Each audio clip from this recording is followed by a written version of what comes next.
welcome to another exciting video. In this one, we'll be learning how to create document in Appwrite. So over here, we have our form coming up.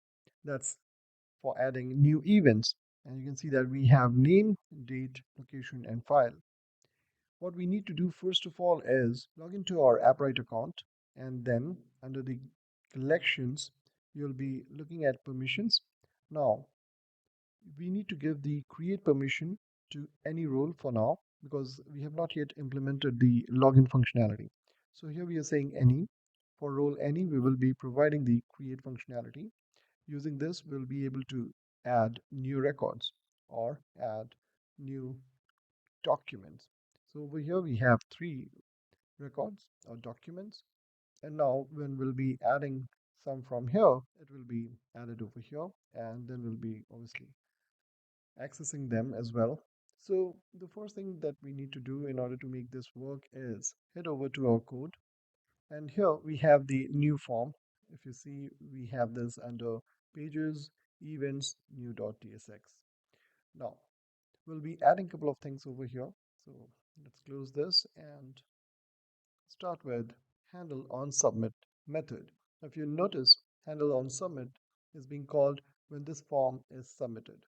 So over here in our handle on submit method, we'll be first of all creating a method called create event, and that method will actually be defined in our library events.ts file. So here in our library we have this event.ts file where we have created get events and get event by id. So here we'll be having our create event. We'll come to that in a bit. Let's go ahead and first of all define it over here in our new.tsx. So it will be having these three things: name, location, and date. You'll notice that we right now do not pass the id attribute at all.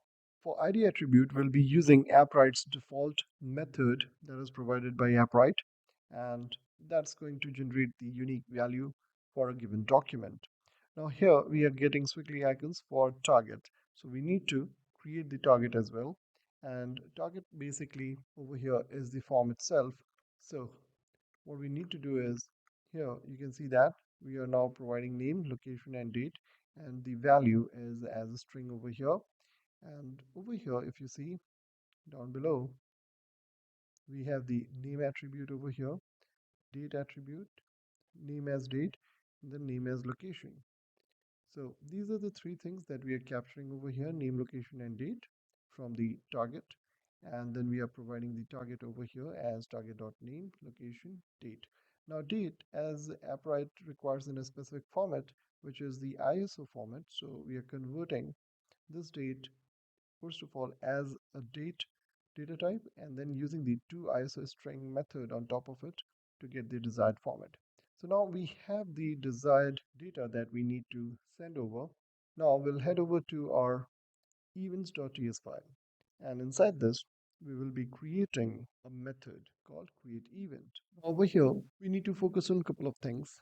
First is the method definition itself, like create event. Here you'll notice we are saying omit and then event model. And why we are writing omit and then event model, and then we are passing this attribute id, because if you see over here on handle on submit method, we are just transferring these three things: name, location, and date. So over here in our create event, we are saying that omit the id part of the event model and take everything else into account.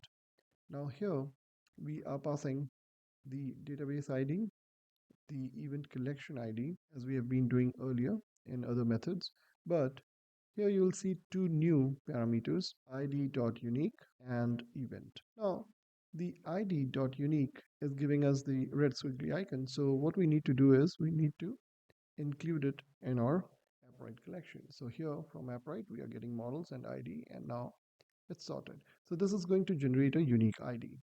Then we have the event model itself, which we are then returning from map document to event, and finally we are sending it over.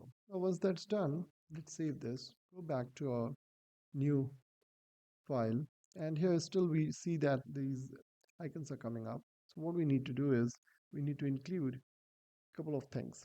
First, is the create event itself from lib/events. So here under lib events, and once we have included it, you'll notice that everything is sorted. It's just the results is coming up with some squiggly icons. Now, what we need to do is, as soon as we have created our event, we want to navigate the user to the event details page. To do that, we will make use of the location from the router hook that we are making use of. So here, just after create event, we can make use of use location from router, and we will be then making use of this under our even new method. And this is the second parameter navigate that we need to use. So here, as soon as we are done with the event creation, we'll be sending the user to the details page of the event. Now let's save this, head over to our terminal, launch the terminal, and run the application. And here the application is up and running. Let's go and check it out. So I've added these data points, music, fest, date, and location. Let's click on submit now, and there you go. We have the music fest added with date and location. If I go back over here and reload this page, now we have 4 records coming up over here, or 4 documents. And if I go back to the home page, here we are showing 4 records now. So that's how we add or create new documents in Appwrite. In the next one, we'll be learning how we can upload images.